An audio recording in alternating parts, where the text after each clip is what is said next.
Olá, amigos da TV Justiça. Já está no ar mais uma edição do programa Plenárias, com o que foi destaque no plenário do Supremo Tribunal Federal, nas sessões que você já acompanhou quarta e quinta-feira, especificamente esta semana, dias 18 e 19 de abril de 2012.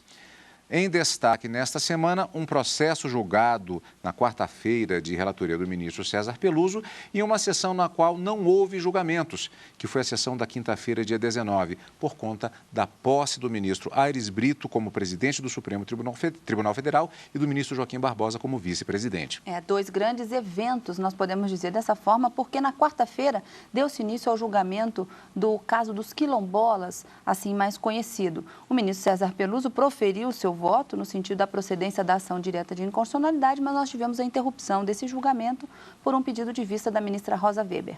E na quinta-feira, a posse do ministro Aires Brito como presidente da Suprema Corte, numa solenidade que marcou a sessão da quinta-feira no direto do plenário.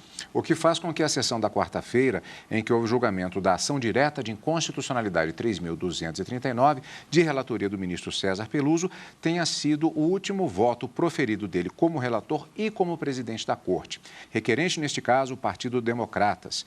A ação direta de inconstitucionalidade contra o decreto número 4.887 de 2003, que regulamenta o procedimento para identificação, reconhecimento, delimitação, demarcação e titulação das terras ocupadas por remanescentes das comunidades dos quilombos. Alegou o impetrante que o referido decreto estaria invadindo esfera reservada à lei, incorrendo em manifesta inconstitucionalidade. Por quê, Karina? O que se argumentava é que para regulamentar o artigo 68 do Ato das Disposições Constitucionais Transitórias, que fala justamente dessa demarcação, delimitação dessas terras dos remanescentes dos quilombos, deveria ser feita por uma lei e não por um decreto. De acordo com a Constituição, o Poder Executivo ele pode se manifestar por meio de decretos, mas desde que seja uma regulamentação de uma lei existente. No caso aqui, a alegação era de que, para regulamentar essa forma de aquisição, de ocupação dessas terras, era preciso primeiro uma lei para que depois houvesse um decreto, e não diretamente um decreto regulamentando um texto diretamente constitucional. E foi nesse ponto também que o ministro César Peluso, ao proferir o seu voto, entendeu pela inconstitucionalidade do decreto, porque ele violaria, sim, a reserva legal, ou seja, a necessidade de lei para fixar esse procedimento de delimitação, demarcação, formas de ocupação dessas terras remanescentes dos quilombolas. Ainda uma curiosidade, porque, inclusive, nós citamos que impetrante, no caso desta ação direta de inconstitucionalidade, foi o Partido Democratas. A curiosidade é o fato de que, originalmente, foi o antigo Partido da Frente Liberal, PFL, que apresentou a ação, atualmente o Partido Democratas. Citando doutrinadores e a legislação, o ministro relator César Peluso teceu considerações sobre a situação do decreto questionado.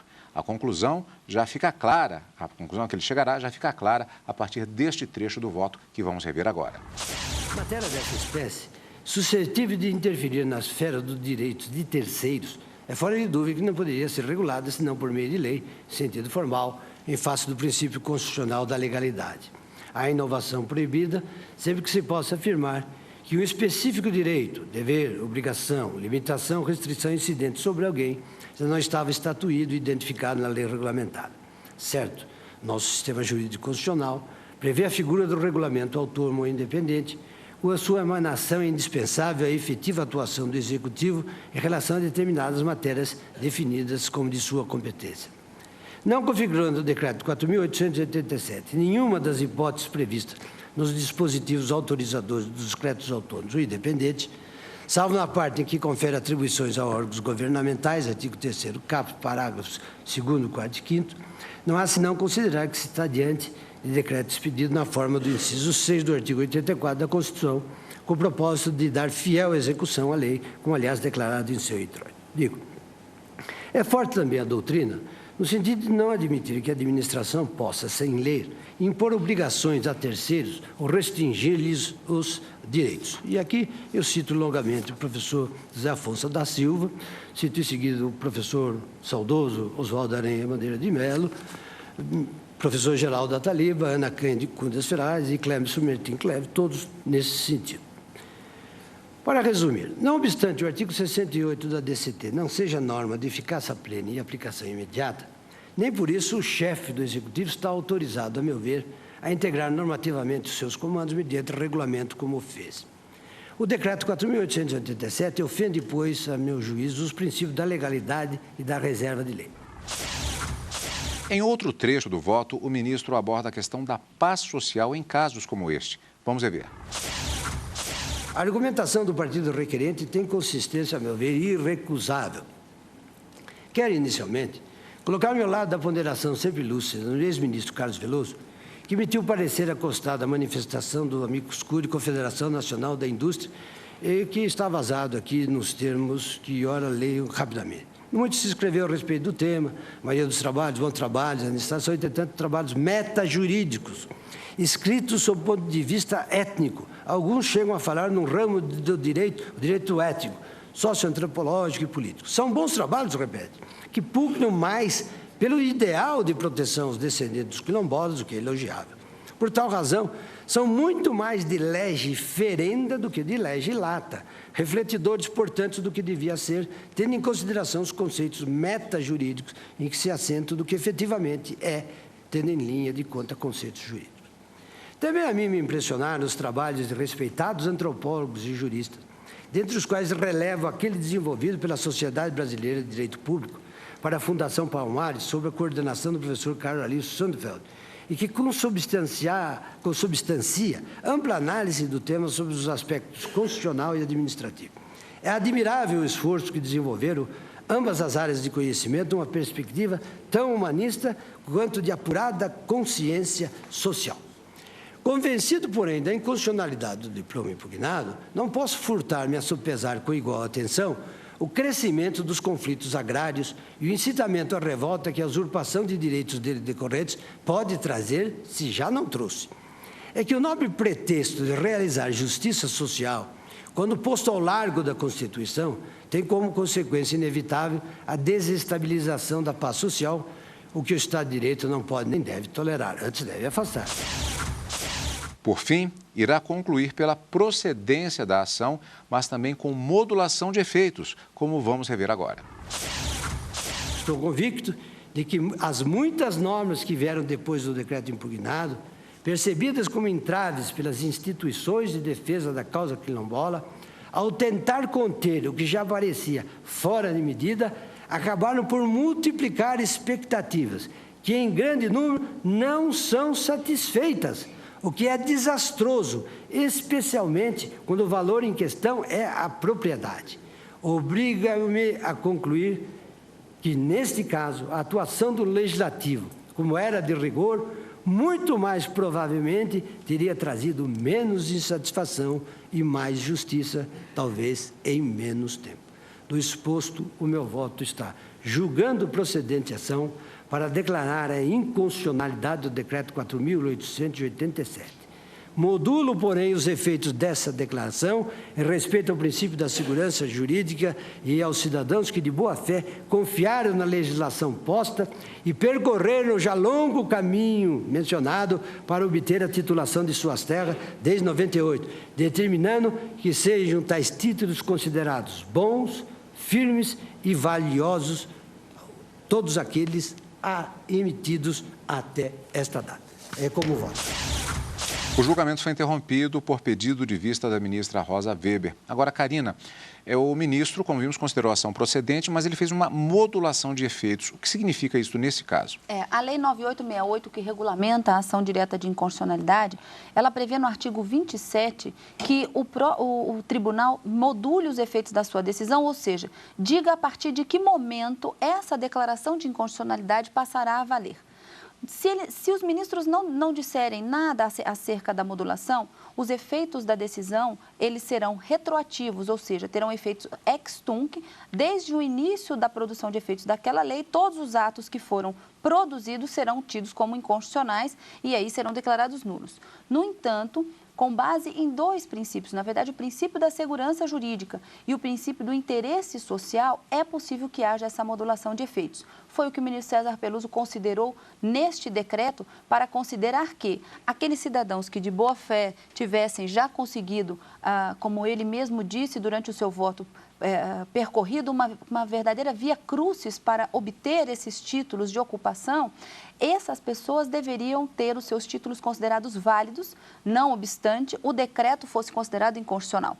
Então, ele modula os efeitos para dizer que, a partir do julgamento, se todos concordarem com esse voto proferido, os efeitos da inconstitucionalidade não serão retroativos, não terão efeitos ex tunc, que nós falamos, mas sim efeitos ex nunc, a partir da publicação do acórdão, quando esse processo, então, retornar ao julgamento, já que nós tivemos a interrupção. Mas o voto do ministro relator foi no sentido, então, da modulação de efeitos para decidir que, a partir do julgamento, da publicação do voto, do acórdão, esse decreto não poderá mais produzir os efeitos como vinha produzindo desde então, por ser considerado inconstitucional. Mas esse foi o voto apenas do ministro César Peluso. Vamos aguardar o resultado pela Corte, quando os demais ministros poderão votar no retorno dos autos ao julgamento do plenário com o voto vista da ministra Rosa Weber. E você vai acompanhar aqui na TV Justiça. E veja no próximo bloco a sessão solene de posse do ministro Aires Brito como presidente do Supremo Tribunal Federal e do ministro Joaquim Barbosa como vice-presidente do STF. Logo depois do intervalo, aqui em Plenárias. Plenárias está de volta com os destaques da semana no plenário do Supremo Tribunal Federal. Sessão da quinta-feira, dia 19 de abril. Não houve julgamentos. Foi uma sessão solene para a posse dos novos presidente e vice-presidente do Supremo Tribunal Federal, com transmissão ao vivo pela TV Justiça. A equipe de jornalismo da TV Justiça acompanhou toda a solenidade, cujos principais momentos vamos rever agora. Quase 9 anos após se tornar ministro do Supremo Tribunal Federal, o ministro Aires Brito assumiu a presidência da mais alta corte brasileira e também do Conselho Nacional de Justiça. Uma cerimônia repleta de autoridades. Assim foi a posse do ministro Aires Brito na presidência do Supremo Tribunal Federal. Estiveram presentes a presidente da República, Dilma Rousseff, o vice-presidente Michel Temer, o presidente da Câmara dos Deputados, Marco Maia, e a senadora Marta Suplicy, presidente em exercício do Senado. Mais de 1.000 pessoas vieram até a Suprema Corte acompanhar a cerimônia, que foi aberta com a execução do hino nacional, interpretado pela cantora Daniela Mercury. Dos filhos deste solo és mãe, gentil, pátria amada, Brasil.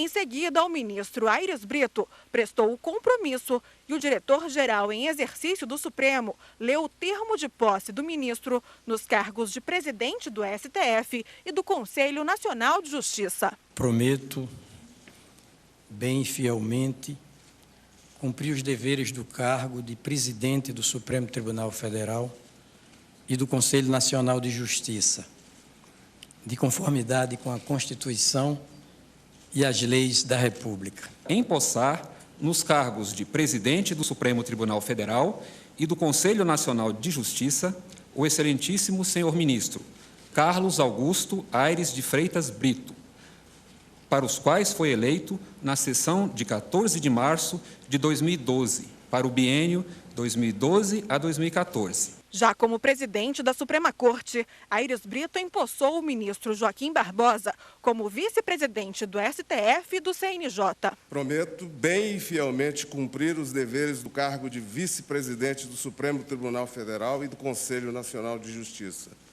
de conformidade com a Constituição e as leis da República. O decano, o ministro Celso de Mello, falou em nome dos ministros da Suprema Corte. É importante reconhecer, eminente ministro Aires Brito, a significativa participação de Vossa Excelência na construção, por esta Suprema Corte, de uma expressiva jurisprudência das liberdades, que resultou de julgamentos emblemáticos, todos eles impregnados da marca inconfundível de seu talento, de sua competência e de sua sabedoria. O Procurador-Geral da República fez uma saudação em nome do Ministério Público. No Tribunal Superior Eleitoral, como no Supremo Tribunal Federal, cada voto seu, cada decisão sua, ministro Aires Brito, evidencia essa virtude fundamental para um juiz. Vossa Excelência não se alheia de nada, de absolutamente nada do que é humano. Presidente Aires Brito, sob a liderança de Vossa Excelência, o Supremo Tribunal Federal certamente continuará concretizando magnificamente o papel exponencial que lhe confere a Constituição, homenageando a República e se fazendo credor da reverência da sociedade brasileira. O presidente da Ordem dos Advogados do Brasil falou sobre a importância do Poder Judiciário. Não é necessário lembrar o conhecimento que o senhor acumulou das glórias e das agruras da realidade cotidiana do advogado militante, de jurista poeta, de poeta jurista.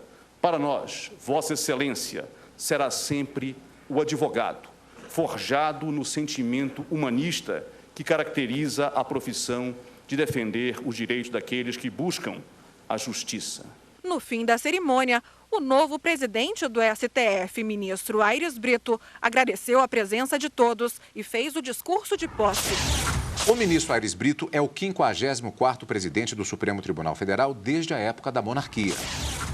A escolha do presidente da mais alta corte do país nos tempos da monarquia era feita pelo imperador e o mandato era de 3 anos, sendo permitida ainda uma recondução. Mas, 100 anos depois, ainda no regime autoritário, por meio de um decreto ficou determinado que era do presidente da República a responsabilidade de nomear o novo presidente e vice-presidente do STF, com a condição destes serem escolhidos entre os integrantes da casa. O regimento interno foi atualizado na década de 70 e a presidência da Corte passou a ser de 2 anos sem direito à reeleição. Desde a sua existência, quando ainda era chamado de Supremo Tribunal de Justiça, 54 presidentes já passaram pelo Supremo Tribunal Federal. Na gestão do novo presidente, devem ser analisados temas de grande repercussão. O sergipano ministro Aires Brito, destacado pela forma poética de julgar, foi advogado e ocupou cargos públicos no Estado, como de Procurador-Geral de Justiça. Há 8 anos ocupa a cadeira de ministro na mais alta corte e foi relator de vários temas polêmicos, como a liberação de pesquisa em células tronco embrionárias. O ministro assume também a presidência do Conselho Nacional de Justiça. Aires Brito assume a presidência do Supremo Tribunal Federal com temas de grande relevância para a sociedade que estarão na pauta de julgamentos ainda em 2012. Entre eles, estão processos que discutem a constitucionalidade das cotas raciais nas universidades, a utilização de propagandas eleitorais antecipadas nas redes sociais, além da ação penal que ficou conhecida como o processo do mensalão. Foi a divulgação do vídeo onde o então chefe dos Correios pedia propina para beneficiar um falso empresário que desencadeou o escândalo conhecido como mensalão. A compra de votos no Congresso no primeiro governo Lula envolvia nomes do alto escalão, entre eles o chefe da Casa Civil na época, José Dirceu. Na Câmara foram pelo menos 19 acusados de envolvimento, entre eles Roberto Jefferson, que fez a denúncia. Do lado operacional e financeiro, foram apontados Delúbio Soares, que era tesoureiro do PT, e o publicitário Marcos Valério. Em 2006, o então Procurador-Geral da República, Antônio Fernando, denunciou ao Supremo 40 envolvidos no caso. Os réus são acusados pelos crimes de formação de quadrilha, corrupção, lavagem de dinheiro e evasão de divisas, peculato e falsidade ideológica. O caso, conhecido como mensalão, já foi concluído pelo ministro Joaquim Barbosa, relator da ação, e deve ser analisado pelo plenário ainda este ano. Vários recursos foram ajuizados e negados pela Corte. O que se percebe é que o recorrente pretende, na audiência em questão, formular perguntas sobre matéria alheia àquela tida como controvertida e que deu ensejo ao deferimento da inquirição dos 4 peritos já mencionados. Outro Outro tema polêmico que também pode ser analisado durante a presidência do ministro Aires Brito é a constitucionalidade das reservas de vagas em universidades públicas brasileiras por critérios raciais, as chamadas cotas. No Brasil, 67 universidades adotam o sistema de cotas raciais. Mais de 22 mil estudantes afrodescendentes são beneficiados. Mas o regime enfrenta resistência. 2 processos sobre o assunto tramitam na Suprema Corte: uma arguição de descumprimento de preceito fundamental e um recurso extraordinário, ambos de relatoria do ministro Ricardo Lewandowski. Uma audiência pública sobre o tema foi realizada em 2010, onde especialistas puderam apresentar argumentos favoráveis ou contrários à questão. A Corte deve analisar se o regime ajuda a combater a desigualdade racial ou se acaba estimulando o preconceito. Tenho certeza que isso representa um material que vai subsidiar os ministros para fazerem uma decisão a mais justa possível. Na gestão do ministro Aires Brito, as ações que questionam os índices de correção monetária decorrentes dos planos econômicos Collor 1 e 2, que ocorreram entre 1990 e 1991, também estão na pauta de julgamentos. A Corte decidirá sobre os recursos ajuizados pelo Banco Santander e pelo Banco do Brasil contra decisões da Justiça do Estado de São Paulo, que concederam a poupadores o direito de serem ressarcidos pelos prejuízos decorrentes dos 2 planos econômicos. O entendimento do plenário será aplicado em casos semelhantes. Outra questão que deve ser colocada em pauta no plenário nessa nova gestão é a discussão sobre o poder de investigação do Ministério Público. Em 2010, a 2ª turma do STF reconheceu por unanimidade que o Ministério Público tem competência para realizar investigação criminal e pode dispensar o inquérito policial. Um tema mais atual que também precisa ser analisado pelo plenário ainda este ano é a utilização de propagandas eleitorais antecipadas em redes sociais.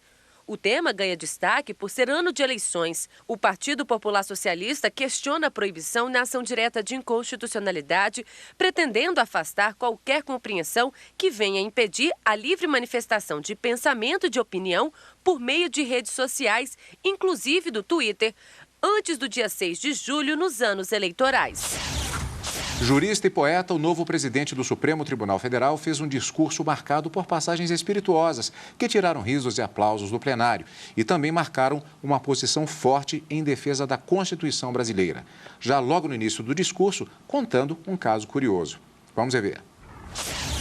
Na primacial observância da Constituição e na complementar obediência às leis do Brasil, é que reside a garantia de um desempenho à altura da relevância dos respectivos cargos.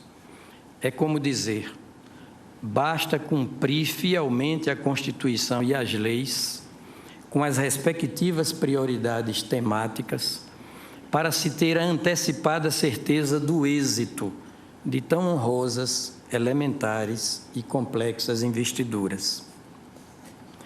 É o que sente e pensa o próprio homem comum do povo, segundo pessoalmente comprovei com a vivência deste recente episódio, que peço licença para contar. Retornava eu de um almoço domingueiro aqui em Brasília, na companhia da minha Rita e de um dos meus filhos, quando encontrei ao lado do nosso automóvel um homem que aparentava de 30 a 35 anos de idade. Apresentou-se como guardador de carros, mas eu já o conhecia, meio à distância, como uma espécie mesmo como morador de rua. Já o vi mais de uma vez com rede estendida sob árvores para embalar o abandono dele. Apresentou-se como guardador de carros, eu dizia, e assim me dirigiu a palavra. Ministro Aires Brito, como o senhor vê, estou aqui tomando conta do seu veículo para que ninguém danifique o patrimônio da sua família. Eu agradeci àquele homem que me conhecia até pelo nome e procurei nos bolsos algum trocado para recompensá-lo. Em vão. Nenhum dos 3 membros da família Brito portava dinheiro. Nem graúdo, nem miúdo.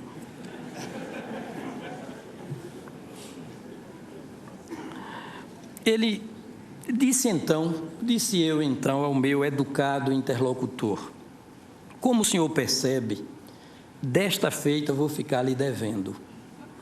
Ele me fitou diretamente, profundamente nos olhos e altivo respondeu: ministro, o senhor não me deve nada. O senhor não me deve nada, ministro. Basta cumprir a Constituição.